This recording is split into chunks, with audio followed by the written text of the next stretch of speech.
Buenos días a la Cámara de Comercio de Tuluá. Esta semana en materia económica, pues no tenemos tantos datos económicos ni tantos fundamentales macroeconómicos a la luz, pero sí unos muy importantes por los que el mercado global y local pues estarán movidos. Recordemos muy brevemente que la semana pasada tuvimos unas decisiones de política monetaria tanto de la Reserva Federal como del Banco Central Europeo. Ambas entidades, si bien todavía manejan su tono contractivo, están dando unos mensajes que ya parecen distanciarse uno del otro. De un lado tenemos a una Reserva Federal que indicó, y aunque no de forma explícita, que es probable una pausa en el aumento de sus tasas de interés. Así lo manifestó Powell y así es como, digamos, los operadores lo han venido leyendo durante estos días en el mercado. La Fed también advirtió que, pues bueno, el sistema bancario es saludable y que las últimas semanas el sector bancario ha mejorado ampliamente desde principios de marzo. Sin embargo, pues ese mensaje está un poco rezagado a todo lo que hemos visto en los bancos regionales, especialmente en el comportamiento de PacWest Bancorp. A ello se suma que, pues, si bien hay un espacio para que la tasa se mantenga estable durante las siguientes decisiones, no se prevén unos recortes en las tasas y así lo manifestó Powell, quien rechazó esa noción de poder empezar un recorte pronto y digamos, en los siguientes meses. ¿Esto por qué? Porque pues todavía tenemos una inflación que si bien ha empezado a disminuir mes a mes y que vemos una senda de desaceleración, pues las tasas todavía están muy elevadas de un lado y de otro lado tenemos un componente subyacente que es el que elimina todo el grupo de alimentos y energía que son los componentes volátiles y ese pues ha venido, digamos, generando presiones y ha sido muy difícil disminuirlo.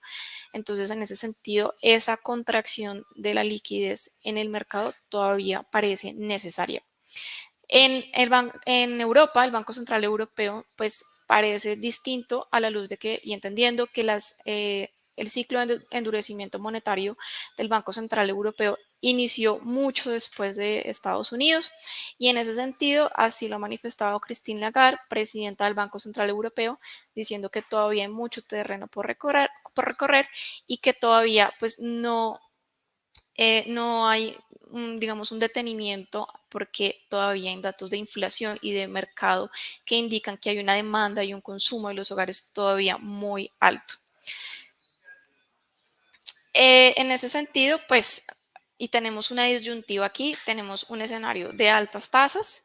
tenemos un escenario de incertidumbre en el sistema bancario. Sin embargo, el viernes, en la jornada de la mañana, conocimos unos datos de mercado laboral de los Estados Unidos que dan cuenta de una fortaleza de los hogares muy amplia,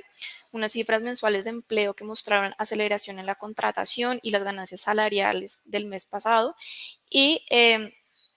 la tasa de desempleo llegó a 3.4%, que es una tasa muy saludable y que en realidad toca los mínimos de varias décadas. En ese sentido, pues la Reserva Federal se ve, digamos, tiene dos retos, uno de un lado y otro de lado, y uno es luchar contra la inflación a cuenta de este mercado laboral y de demanda agregada que se ve, y otro es pues disminuir esa incertidumbre que se cuenta todavía en el sistema bancario. Y lo cierto es que los consumidores estadounidenses todavía están gastando mucho y pues a las empresas todavía pues hay espacio para aumento de esos precios, ¿no?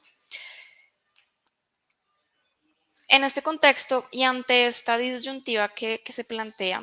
la semana pasada, el domingo, tuvimos a Janet Yellen, que es la secretaria del Tesoro, y que anunció y advirtió sobre una catástrofe económica y financiera para los Estados Unidos y la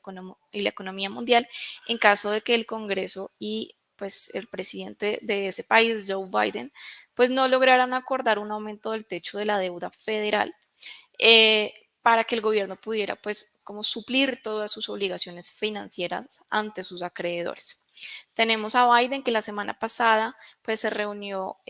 con el Congreso, hoy también ha llevado una agenda de reuniones bastante amplia para lograr encontrar una solución ante este tema. Lo que vemos es una discusión política al interior. Los republicanos están de acuerdo con el aumento del techo de la deuda, aunque con condiciones adicionales sobre la reducción de los programas sociales y de los gastos para el control del clima, a lo que claramente pues todos los demócratas en el Congreso y obviamente especialmente Joe Biden están en desacuerdo. En ese sentido, pues Yellen, la secretaria, trajo a consideración la enmienda 14 de la Constitución para evitar el impago de la deuda y en ese sentido, pues los mercados están viendo un poco de incertidumbre y de movimiento y volatilidades en caso de que llegase a darse pues un default. En realidad, la incertidumbre hacia los mercados aumentaría muchísimo. Sin embargo, lo que creemos es que pues Biden y los republicanos tendrán algún tipo de consenso y de acuerdo entre ellos para que se dé un aumento en el techo de la deuda, aunque pues cada uno dando un paso a ceder en las condiciones del otro, ¿no? Como le comentaba al principio, pues esta semana pues no tenemos muchos datos económicos, sin embargo sí vamos a estar guiados por el dato del IPC de los Estados Unidos y del IPP que vamos a conocer mañana.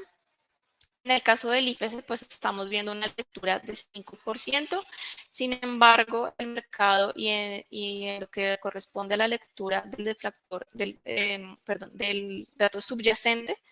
pues esta sería de 5.5%, que todavía frente al histórico es un registro muy alto y por el que, digamos, se reforzaría ese discurso de Powell en que todavía no se pueden recortar tasas y de que hay muchas presiones todavía de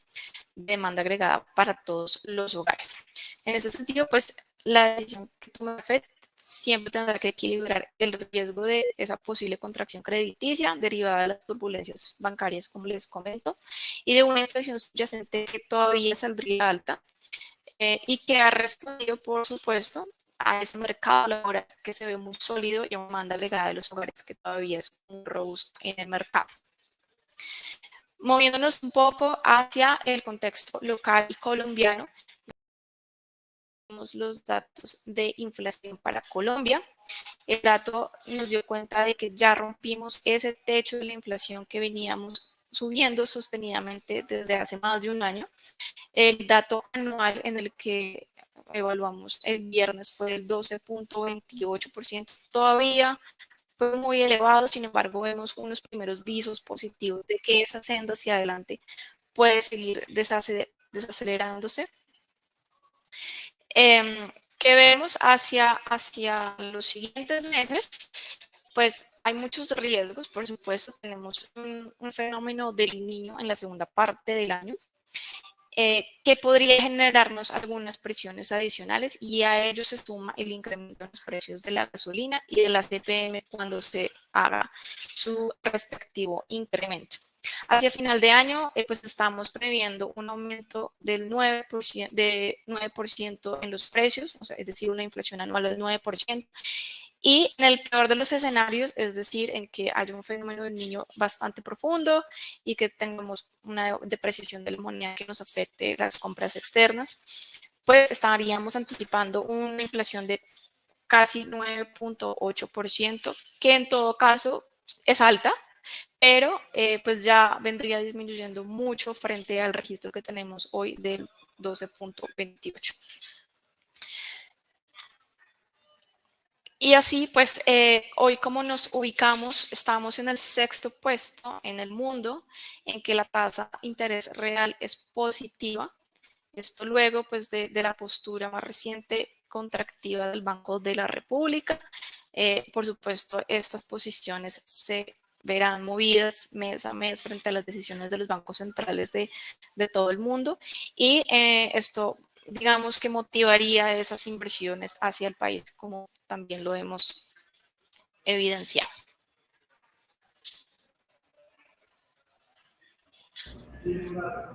Gracias, María. Bueno, cuando ya pasamos a lo que se observa